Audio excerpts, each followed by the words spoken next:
mundo tá muito feio, sacou? Tá muito feio mesmo e...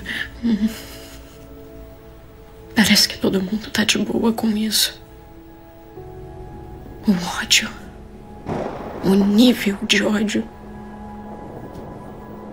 Todo mundo agindo como se os outros não valessem nada. Meu nome é Esther, eu tenho 23 anos e os problemas começaram desde a minha infância, né? Quando eu tinha 6 anos, eu sofri um abuso sexual de uma pessoa bem próxima da família e esse abuso já causou uma marca dentro de mim. E meses após, meu pai veio a falecer. E como eu tinha a figura paterna muito próxima de mim desde sempre, eu culpei a morte do meu pai por ele mesmo. Eu achei que ele tinha provocado a própria morte. E com o abuso e com a parte do acidente dele ter falecido, eu cresci com essa mágoa, tanto das situações quanto da figura paterna, tanto de tudo. Então eu cresci imaginando que a vida já tinha começado assim, porque antes disso eu não me recordo de muitos momentos felizes, mas desses momentos tristes foram momentos que me marcaram.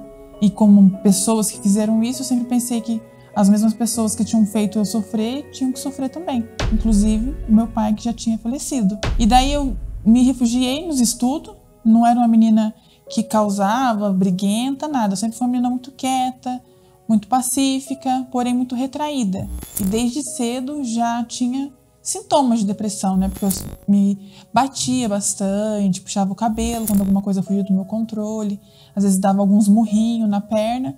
Mas eu achava isso normal, nunca julguei isso como algo ruim ou como algo que fosse ter que tratar. Porque eu olhava a situação da minha vida, então eu achava que eu tinha que achar um escape para tudo aquilo. Quando eu sofri o abuso, eu não me recordo de procurar ajuda naquele momento da infância. Porque como tinha sido um momento que eu achava que eu tinha provocado, pela situação como ocorreu, eu achava que eu tinha provocado ela. Então eu fiquei quieta e como ele tinha ameaçado, eu fiquei mais quieta ainda. Então eu pensava que se eu falasse para alguém o que tinha acontecido, ia ser algo que ia prejudicar tanto a minha família quanto ia me prejudicar. E pelo medo de criança, eu cresci sempre guardando aquilo. E quando mais tarde eu vim falar, eu fui desacreditada. As pessoas não acreditavam em mim. Mas nessa época também, a minha mãe ela já era um pouco preocupada comigo. Porque como eu era uma menina muito quieta, ficava muito em casa, não saía, e já tinha a minha outra irmã, que era 1 ano e meio mais velha que eu, e já tinha um outro comportamento, vamos colocar de um jovem normal, eu era jovem depressiva já. E a minha irmã era jovem saudável, porque a minha irmã saía, tinha amigo. Daí minha mãe começou já a pedir para ela me levar para os lugares. Assim, leva sua irmã para ela passear. E começou a dar dinheiro para minha irmã para me levar. Daí quando eu comecei a sair com a minha irmã, eu não gostava. Porém, depois de lembrar das séries, das vidas que elas tinham, tudo, realmente a vida acontece fora de casa. E daí eu comecei a querer viver aquilo que eu assistia. Só que ninguém me falou que depois da série acabar, tinha um quarto onde a pessoa ia se encontrar sozinha e não ia ter amigo, não ia ter nada. E quando começou a acontecer isso, eu comecei a querer me refugiar cada vez mais daí nas drogas, na bebida. As drogas foi por, claro, escolha minha, eu usar, porém foi através dessas festas, desses lugares. Eu comecei a ir muito à festa com muito amigo e a partir do momento que eu cansava muito rápido, porque eu fumava já, com amigos comecei a fumar, mas a parte das drogas mais pesada foi porque eu cansava muito rápido. Eles falaram assim que a forma de aguentar a noite inteira era usando algo que aguentasse, para deixar animado. Eu comecei a ler sobre feminismo, socialismo, comunismo, e com base na série que as meninas sempre eram empoderadas, tinham uma opinião formada sobre tudo, tudo elas sabiam, tudo elas, eu já sei, tudo elas se destacavam por ter uma opinião diferente dos demais, aquilo eu comecei a admirar. E comecei dentro de mim, eu olhar e falar assim, poxa, eu acho que se eu for dessa forma, porque introvertida eu não tinha muitas pessoas próximas de mim, muito amigo, mas eu pensava que se eu tivesse uma opinião forte, todo mundo ia se aproximar de mim. Então eu falava assim, não, agora, se eu tiver esse pensamento, eu vou ter algo para atrair as pessoas.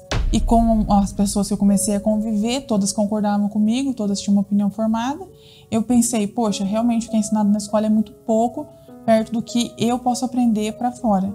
Daí foi onde eu comecei a me transformar. Mas com isso já começou ainda a vir já os problemas de depressão, os problemas com vício, os problemas com bebida, e cada vez mais essas coisas do movimento começava a mexer mais com a minha cabeça, porque começou a virar uma salada de fruta, vamos colocar assim, né? Porque começou a mexer com tudo, porque eles ditavam e sem ditar. Eles falavam que eu era livre para fazer o que eu quisesse, mas a partir do momento que eu fazia algo que não era aquilo que estava dentro do padrão deles, eu era taxada como alguém que estava tentando agradar a sociedade. E eu achava que isso era o certo. Comecei a viver dessa forma, mas eu não imaginava que uma hora a conta cada vez o preço dela ia aumentando. Tanto pela parte do abuso, tanto pela parte de ter tido um relacionamento frustrado. Então eu pensava assim, não, o feminismo entende o que eu passei. Porém, eu comecei a ter birra de ser mulher pelo fato que no próprio movimento, tudo que eu fazia que lembrava coisas de mulher era recriminado. Então, se eu pintava a unha, era recriminado. Se eu arrumava o cabelo, era recriminada. Então, eu comecei a falar, poxa, eu não posso fazer nada. Então, é melhor que eu pareça um rapaz mesmo, então, e melhor, né? Porque daí, assim, ninguém vai falar mais nada, ninguém vai achar ruim de nada. E foi quando eu tomei a decisão de me vestir que nem um rapaz. Rapar a cabeça, andar que nem rapaz, falar, ser grossa que nem eles. Quando eu comecei a me vestir igual rapazes, eu me recordo que é porque quanto mais eu conhecia o feminismo, mais eu tinha birra de ser mulher. Eu vejo que tanto as ideologias que eu tinha, né, e a certa parte do abuso em relação a tudo isso, mexeram muito com o meu querer me relacionar com mulher. Porque eu, por defender muito mulher, por achar que mulher sofria, e por me identificar com uma mulher que sofria, eu achava que as mulheres entenderiam isso e me fariam feliz. Porém, não.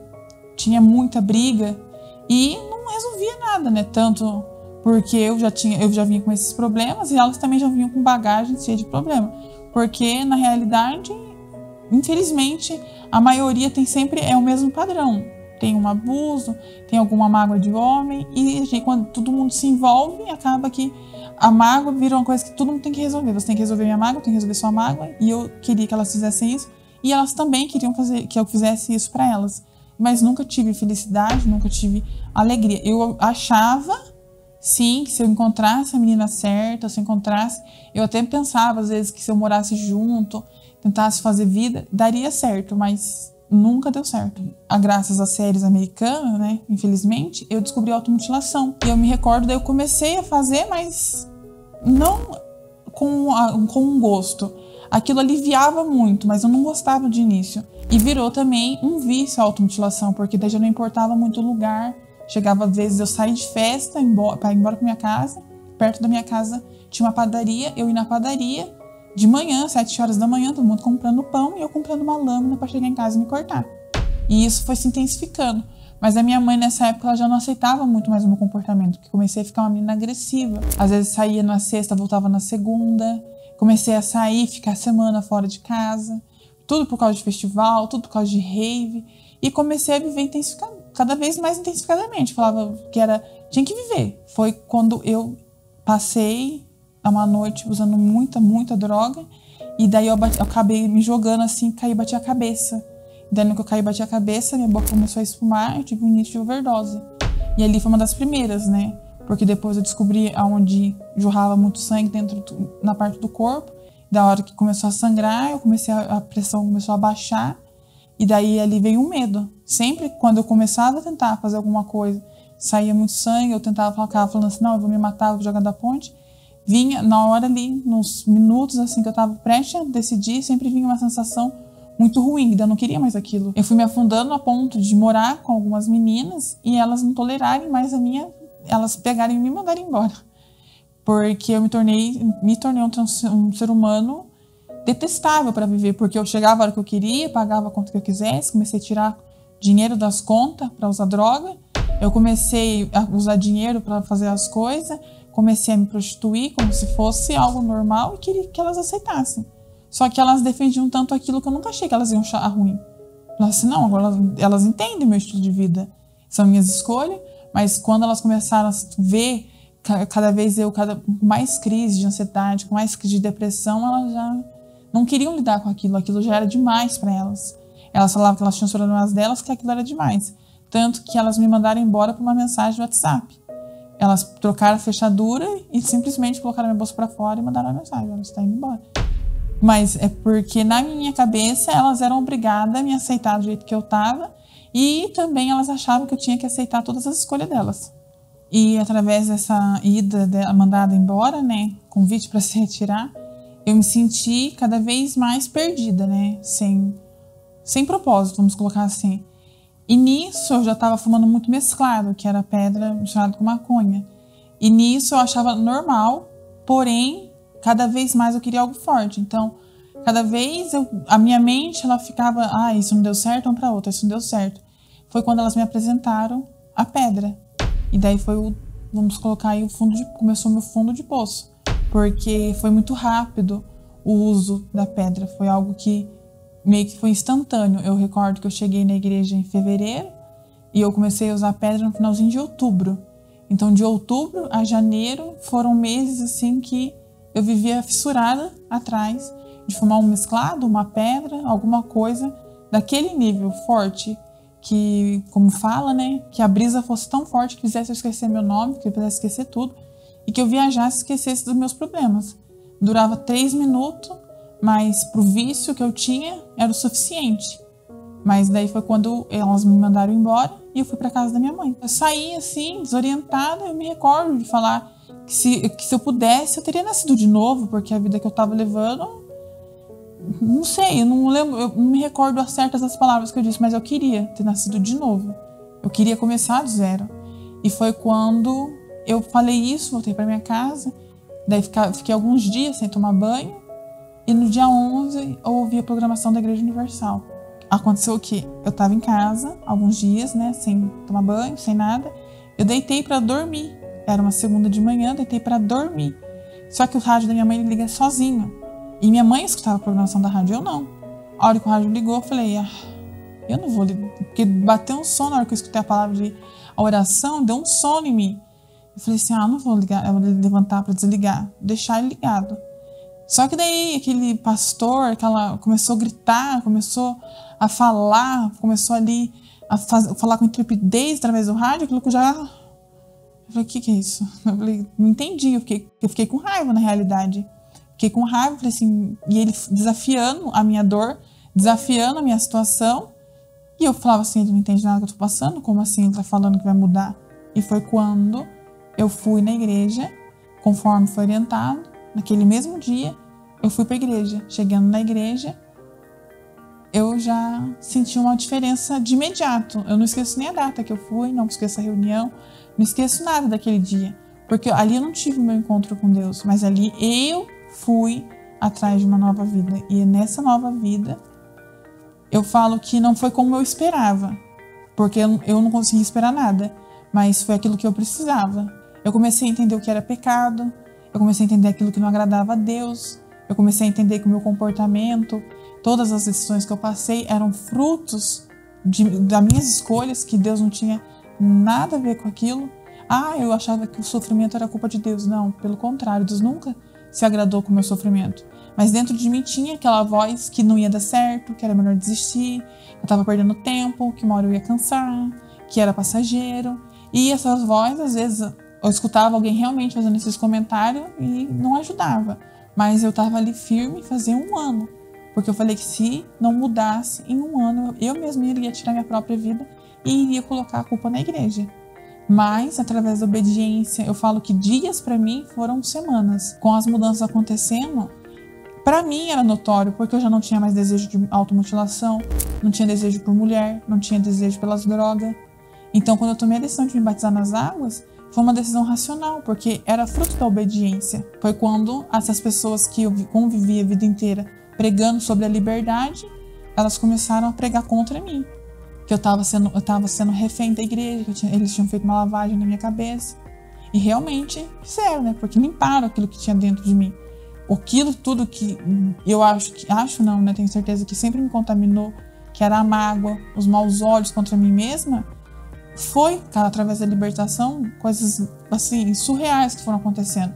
Porque só quem teve a depressão, a dor na alma, quando sai aquele peso, mas sai de fato e verdade, a pessoa recomeça a vida, parece que é algo assim, sem palavras, ser feliz novamente, ou ser feliz como nunca foi. Porque eu nunca soube o que era ser feliz. E ali, quando eu descobri, eu fiquei, sim, sabendo que eu podia. E quando me falaram do Espírito Santo, eu não pensei duas vezes.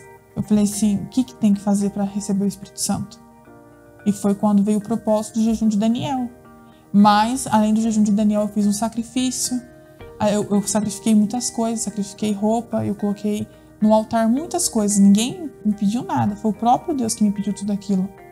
E no último dia do jejum de Daniel, eu falo que quando eu recebi o Espírito Santo, parece que eu vivi 20 anos por aquilo, para aquele dia. E hoje, já em 2023, parece que eu ainda vivi para aquele dia. Pode ser algo lá no passado que aconteceu, mas tudo se resolveu naquele dia. Tudo que eu passei mudou ali e tudo que eu vivo até hoje se justifica naquele dia.